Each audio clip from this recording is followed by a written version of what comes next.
If you thought CSS was the one replacing JavaScript, wait until you see what HTML has been up to. With the Invoker Commands API, HTML elements can now run built-in commands that previously required click handlers or JavaScript logic. But what can we use them for? The command attribute has 6 built-in commands that let us control modals and popovers. We also have the option to create custom commands, but more on that later.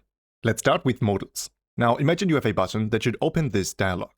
Until now, we first have to select both elements in JavaScript, add click event listeners, and then call show-modal on the dialog.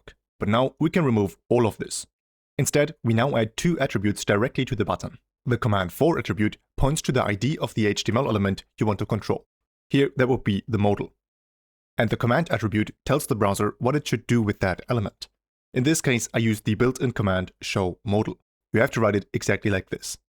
And now, when you click on the button, it will show the modal. And the rest of the page becomes inactive while the modal is open. We also have a backdrop behind it, and of course, this feature also comes with all the necessary accessibility rules.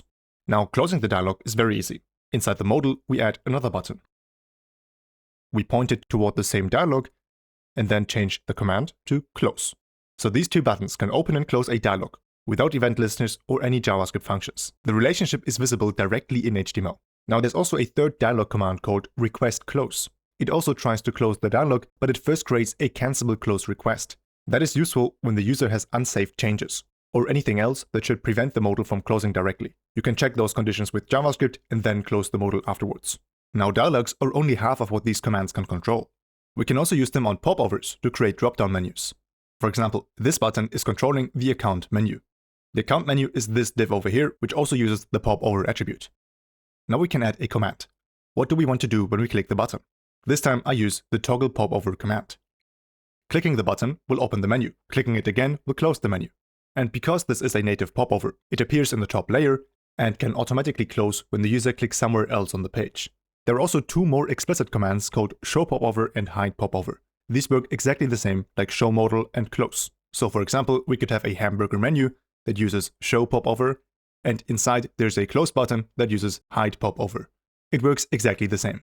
Now, just to be clear, HTML-only popovers were already possible using the popover target attribute, but I guess we got an alternative now. Now, as I said before, we can also create our own custom commands. For that, you have to start the value with 2 hyphens. When this button is activated, the targeted element receives a command event. So this event is something you can listen for in JavaScript. So on the element we are controlling, not on the button, we add an event listener that listens for the command event. And here, using a simple condition, you can check for that specific command, and then apply the logic. So at the end, this is just an alternative to the onClick attribute, but with some features already implemented in just HTML, without needing JavaScript. Now the best part is, browser support is actually looking quite good, with a baseline support across the latest major browser versions. Now, if you like the way I teach, subscribe for more content like this. My name is Fabian, and this was Coding to Go.